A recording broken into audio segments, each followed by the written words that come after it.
Good morning, Messiah Church family members and friends. It's me, PJ, with our weekly edition of Messiah Moment. It's Wednesday, May 26, 2021. I pray you are well wherever you're hearing, seeing, and receiving these words. I'll get to why I'm lying on the floor here in the sanctuary space in just a moment, but just a couple of announcements before we have our reflection for the day. Special thanks and shout out to all those who helped this past weekend for Pentecost, cleaning and decluttering and welcoming folks back home here to Messiah. It was fun to see new and old faces, and our Welcome Home campaign is an ongoing campaign. It's a never-ending campaign. We want to continue to welcome folks back home here to this space. New, some who have drifted away, some who've moved here. We want all to be comfortable and safe here. Remember, we have 3 opportunities to worship here at Messiah on the weekend. We have our Saturday 5 p.m. Zoom service, and then on Sunday morning we have our 8 a.m. and our 10 a.m. services, which are in person here in the sanctuary. Our 8 a.m. service is streamed on Facebook and YouTube at 8 a.m. If you can't make it here physically or are uncomfortable coming here, but if you are able to come here, we ask you to register on our Eventbrite registration or call the church office for the 8 and 10 a.m. Services. So a lot of ways for us to continue to widen the circle and welcome folks back home here. Hey, preschool graduation started last night here in the sanctuary and will continue later today.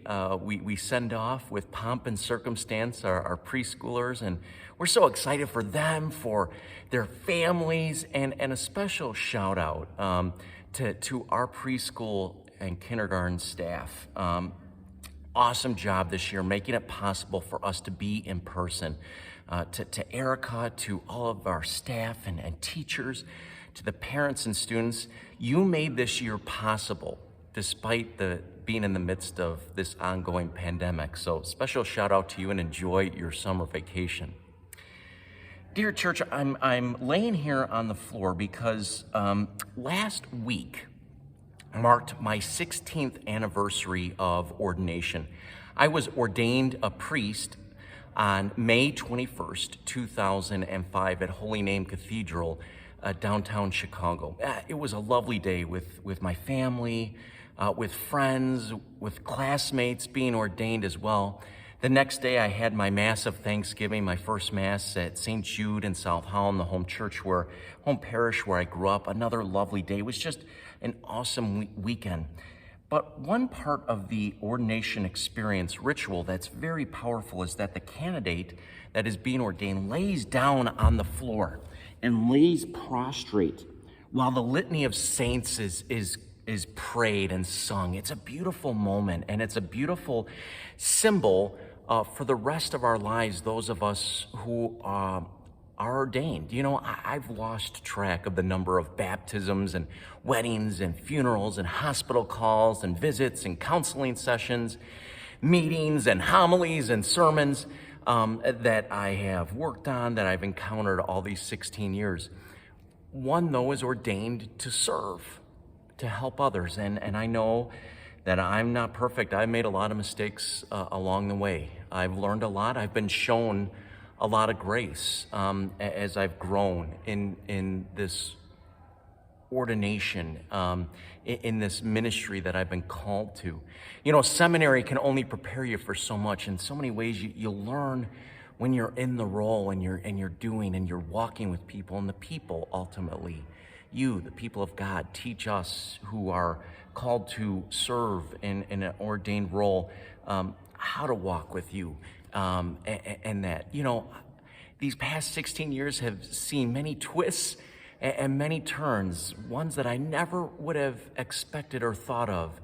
It began as a Roman Catholic priest, and then I met Amy, and I took a step back from ministry, and I worked as a security guard for some time, and then I worked for Metro, the commuter railroad, and each of those places where I worked, my coworkers and others, ultimately we found out that I had a background, that I had been a priest, and so that invited different conversations. I think I heard more confessions when I was working for Metra than when I was a priest. People just sought me out for guidance, for hope, for all denominations, people who had never gone to church, people who had grown up in different types of churches, people who had fallen away from church and all that. They heard about my past and they wanted to talk about it, and then being invited to consider serving in the ELCA, the Evangelical Lutheran Church of America, where we are, as a called and ordained minister of Word and Sacrament. It seems just like yesterday I was laying prostrate on the floor as my dad and as my godmother and my brothers and sisters and nieces and nephews were at Holy Name Cathedral watching and praying over me. In other ways, it seems like a lifetime ago. And now I get the privilege of serving Amy and Anna and Peter and Liam, and now you, the people of Messiah. I get the privilege of doing all that. And as Dirk Rasmussen, a Messiah member here, tells me as often as he can, it's an honor and a privilege. It certainly is, Dirk. It's an honor and a privilege. My hope and prayer is that whatever encounter I have with others, it helps in some form or fashion to maybe bring you a little bit closer to Jesus. And it's not about me. It never is. It's about the Holy Spirit working in and through me, working in and through all of us. That Holy Spirit works through you too, dear church. Martin Luther fervently spoke and preached and wrote about the priesthood of all believers, that we are all called to serve and give witness, and we do this in a variety of ways.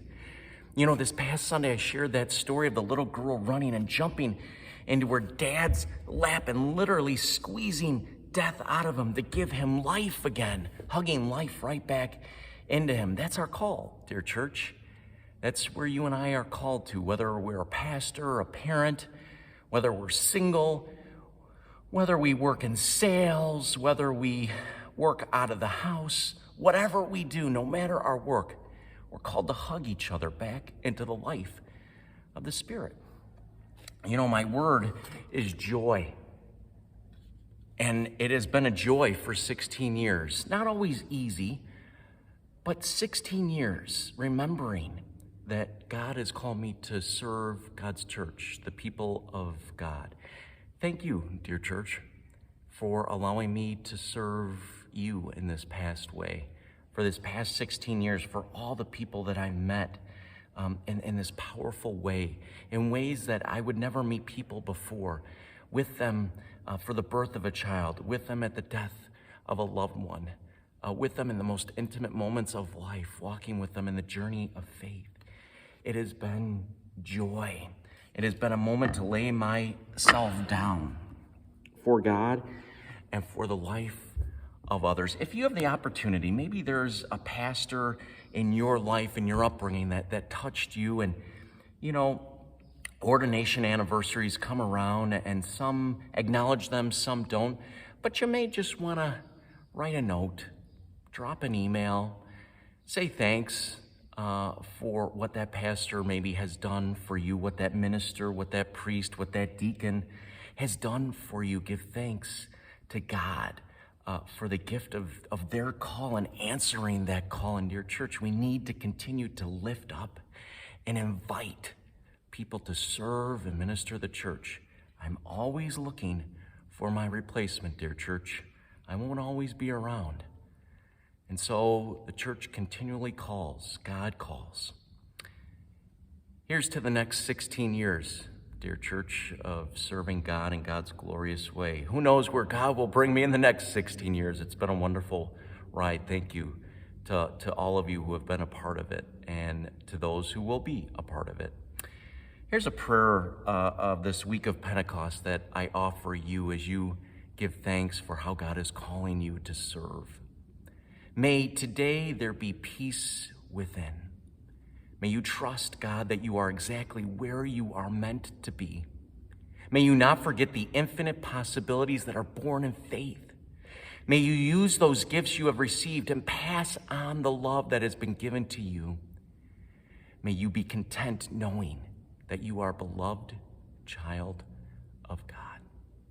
Dear church, thank you for the privilege of this time and ministry. Let's continue to look out for each other. Let's hug each other into life. Let's welcome each other home. And let's go be church after church. Thanks be to God.